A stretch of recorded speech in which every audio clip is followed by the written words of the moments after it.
भगवान का चमत्कार। एक सच्ची घटना। एक छोटे से कस्बे में एक रिक्शा चालक रहता था। उसका नाम था नथु और उसकी पत्नी का नाम था माया। ये कहानी राजस्थान की है। ये कहानी सच्ची घटना पर आधारित है। ये कहानी भगवान के चमत्कार की है। लेकिन नाम काल्पनिक है। इसके सभी पात्र काल्पनिक है। इस कहानी को मैंने अपने ढंग से सुनाने का प्रयत्न किया है। नत्थु बहुत ही नेक दिल इंसान था। वह रोज ऑटो रिक्शा लेकर जाता और लोगों को उनके घर पहुंचा आता। उसका व्यवहार एक छोटे बच्चे से लेकर बड़े बुजुर्गों सभी व्यक्तियों से बहुत ही अच्छा था। अपने मधुर व्यवहार के कारण लोग उसे पहचानने लग गए थे। रात के 1 बजे भी किसी ने अगर आवश्यक कार्य से बाहर जाना होता तो वह बेचारा 1 बजे भी उठ जाता। किसी भी लोगों को मना करने की उसकी आदत नहीं थी। महिलाएं रात के समय भी उस ऑटो रिक्शा चालक की ऑटो में बिना संकोच बैठ जाती थी। वह था इतना नेक दिल इंसान, सभी गांव के लोग उसको बहुत ही प्यार करते थे। उसकी 3 बेटियां थी, चांदनी, अंकिता और तनु। वो सभी पढ़ाई कर रही थी। एक बड़ी बेटी तो पढ़ाई कर चुकी थी। उसने अपनी बेटी को 12वीं कक्षा तक पढ़ा दिया था। बाकी दोनों बेटियां शिक्षा ग्रहण कर रही थी। उसने अपनी बड़ी बेटी की शादी तय कर दी थी। भगवान का दिया उसके पास गुजारे लायक काफी था। ऑटो रिक्शा चालक ने अपनी बेटी का विवाह एक अच्छे परिवार में तय कर दिया था। उसके ससुराल वालों ने शादी की तारीख निश्चित कर दी थी। ऑटो रिक्शा चालक ने रात दिन मेहनत करके अपनी बेटी की शादी के रुपए जुटाए थे। उसने अपनी बेटी के गहने, कपड़े और शादी का सारा सामान खरीद लिया था। वह अपनी बेटी की शादी का इंतजार कर रहा था।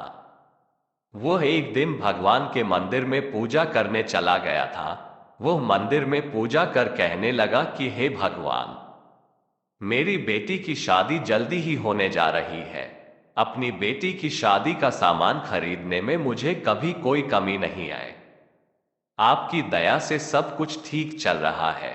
सारा सामान भी आ गया है। खाने पीने का सारा सामान भी आ चुका है।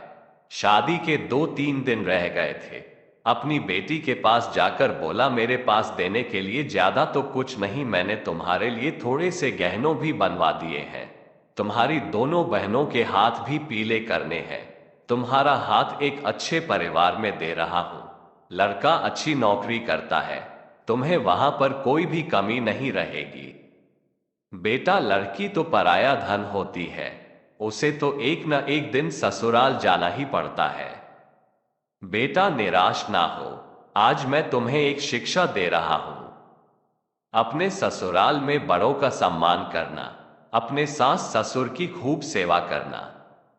मैं तुझे ये सीख दे रहा हूं, बड़ों की आज्ञा का पालन करना। अपने सास ससुर को ही अपने माता पिता समझना। तुम्हें मैंने 12वीं तक की शिक्षा दी है और सिलाई भी सिखा दी है। तुम्हारे ससुराल वाले अगर तुम्हें नौकरी करने देंगे तो करना, वरना नहीं। हमारी मान मर्यादा का ख्याल रखना बेटा। लड़की ससुराल में अपने सद्गुणों से सभी को अपना बना लेती है। सास ससुर तुझे डांट डपट करे तो सोच लेना तुम्हें तुम्हारे अपने माता पिता डांट रहे हैं। मेरी इज्जत का सम्मान करना। अपनी बेटी को समझाने लग गया था। समझाते समझाते उसकी आंखों में आंसू आ गए थे। घर में शादी का माहौल था। घर में रिश्तेदारों का तांता लग गया था। दिन को सभी लोग आ जाते थे। किसी को क्या पता था कि होनी तो कोई और ही खेल खेल रही थी। शायद वह उसकी परीक्षा ले रही थी। शादी के केवल 3 दिन बचे थे। रात को ऑटो रिक्शा चालक के घर में भयंकर आग लग गई। सभी लोग सो रहे थे। रात को उनका सारा घर आग की लपटों की चपेट में था। उनकी घर की छोटी बेटी अंकिता पानी पीने के लिए उठी। उसने देखा चारों ओर धुआं ही धुआं था। उसने दौड़कर अपने माता पिता को जगाया। तीनों बेटियां चिल्लाने लगी, आग आग, कोई हमें बचाओ। बड़ी मुश्किल से रिक्शा चालक ने पिछली बालकनी से जाकर एक डंडे के सहारे बालकनी से निकलने की कोशिश की। घर के सभी सदस्य बाल बाल बचे, लेकिन घर का सारा सामान आग की लपटों में खाक हो गया था। शादी का सारा सामान जलकर नष्ट हो गया था। चांदनी भी बेहोश हो गई थी। दोनों बहनें भी चक्कर खाकर गिर पड़ी थी। चांदनी को थोड़ा थोड़ा होश था। लोगों ने उन सबको बड़ी मुश्किल से बाहर निकाला। थोड़ी देर पहले जहां खुशियां छा रही थी, वहां का दृश्य देखा भी नहीं जा सकता था। जो भी देखता उसकी आंखों से आंसू निकलते। बेचारा अब क्या करेगा? बिना शादी के ही बेटी रहेगी। दुल्हा तो अब उसे ब्याहने से रहा। कुछ लोग तरह तरह की बातें करते, जितने मुंह उतनी बातें। चांदनी दौड़ी दौड़ी अपने पिता के पास जाकर बोली, पापा आप निराश ना हो। आपने इतनी मेहनत से मेरी शादी के लिए रुपया जोड़ा था। पापा आप जरा भी चिंता मत करो। मेरी किस्मत में यही लिखा था। आप निराश ना हो। मुश्किल की इस घड़ी में हमें कमजोर नहीं पड़ना है। मैं आपका बेटा नहीं हूं तो क्या हुआ? आपने बेटों की तरह हमारी परवरिश में कोई कमी नहीं रखी। हम तीनों बहनों को वो सब कुछ दिया जो आपसे बन पड़ा। तब तक दोनों बहनें अंकिता और तनु भी उठ गई थी। वह भी अपने पापा के पास जाकर खड़ी हो गई। पापा हम सब आपकी ताकत है। हम तीनों आपकी बेटियां नहीं बेटे हैं। आज से हम भी आपके साथ कमाएंगे। चांदनी बोली, पापा अगर वह लड़का जिसे आपने मुझे शादी के लिए चुना है मुझसे सच्ची मोहब्बत करता होगा तो ये सब देखकर भी शादी के लिए इनकार नहीं करेगा। मैं भी उससे खुशी खुशी स्वीकार करूंगी। आप जरा भी चिंता मत करो। उन तीनों ने मिलकर अपने पापा को उठाया। मोहल्ले के सारे लोग इकट्ठा हो गए थे।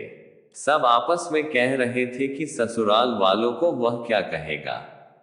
जो भी आता शोक व्यक्त करके चला जाता। नथु के घर के पास लोगों का तांता लग गया था। सभी कहने लगे कि तुम तो नेकी करके कमाते थे। नथु बोला, शायद भगवान की भी यही मर्जी होगी। उसकी पत्नी माया आकर बोली कि बड़े भगवान का नाम लेते फिरते हो, यह सब कुछ दिया आपके भगवान ने। भगवान का नाम लेकर भी आपके भगवान ने आपको यह सीला दिया। इस घर में भगवान का नाम कभी मत लेना। वह बोला, भाग्यवान ये तो नियति का खेल है। भगवान को क्यों कोसती हो? तीनों बेटियों ने बड़ी मुश्किल से अपनी मां को संभाला। किसी ने प्रेस में खबर कर दी। अगले दिन समाचार पत्र में आ गया कि नथुराम का घर जलकर स्वाहा हो गया। दूसरे दिन जब लोगों ने देखा, ऑटो रिक्शा चालक नथु का घर आग की लपटों में जलकर पल भर में नष्ट हो गया था। उसकी बेटी की शादी को कुछ ही दिन रह गए थे। बेचारा अपनी बेटी की शादी कैसे करेगा? जिस किसी ने भी सुना वह आए बिना ना रह सके। देखते ही देखते जितने भी लोग उसको जानते थे सब के सब आकर ना जाने क्या क्या लाए। उसका घर उपहारों से भर गया। कोई जेवर लाया, कोई कपड़े, कोई राशन, कोई रुपए। जिन सभी नेताओं ने सुना सभी ने नथुराम की धन संपदा देकर सहायता की। वह था ही इतना नेक इंसान। नथुराम को मन ही मन ऐसा लगा जैसे भगवान ने इंसान रूप में आकर उसकी सहायता कितने आराम से कर दी, और उसका मन ही मन भगवान के प्रति विश्वास और भी जागृत हो गया। उसकी बेटी की शादी को भला कोई क्यों नहीं आता। मानो भगवान ने पल भर में उसके कष्ट को एकदम समाप्त कर दिया और उसके घर फिर से खुशियां आ गई। शाम तक उसके घर में ना जाने कितने रुपए इकट्ठे हो चुके थे। जब तीनों बेटियों ने अपने पापा को सारे रुपए थमाए, उन सबको तो अपनी आंखों पर विश्वास ही नहीं हो रहा था कि जहां पर में सब कुछ नष्ट हो गया था वहां पर उनके पास इतना रुपया इकट्ठा हो गया था कि वह बैठे बिठाए तीनों बेटियों की शादी आसानी से कर सकता था। भगवान जब देता है तो छप्पर फाड़ कर देता है। उसने बड़ी धूमधाम से मंदिर में अपनी बेटी की शादी की। लोग आपस में कह रहे थे कि इस नेक दिल इंसान की सहायता भगवान क्यों नहीं करते। आज तो भगवान के चमत्कार पर सभी को विश्वास हो गया था। भगवान जो करता है अच्छा ही करता है। नथुराम की पत्नी आकर बोली, मुझे माफ कर देना। गुस्से में भगवान के लिए ना जाने क्या क्या अपशब्द कह गई। तीनों बेटियां मुस्कुराकर अपनी मां को देख रही थी। थोड़ी देर पहले जहां पर रुदन था वहीं पर सभी के चेहरों पर खुशी झलक रही थी। भगवान की माया प्रबल है। वो इंसान की कड़ी से कड़ी परीक्षा लेने में कोई कसर नहीं छोड़ता। नथुराम और उसकी बेटियों ने मुसीबत की घड़ी में मिलकर एक दूसरे का साथ दिया, अपने हौसले को डगमगाने नहीं दिया। उसकी बेटियों ने एक बेटे की तरह अपने पिता के विश्वास को ठेस नहीं पहुंचने दी। भगवान ने रातों रात छप्पर फाड़कर उसकी सहायता की। वो बोला, इतने रुपये इकट्ठे हो गए हैं जिससे मैं तुम तीनों की शादी भी आसानी से कर सकता हूं। तो देखा दोस्तों, भगवान पल भर में ही अपने भगत के कष्ट को कैसे हरण कर लेते हैं और अपने भगत की खुशियां झोली से भर देते हैं।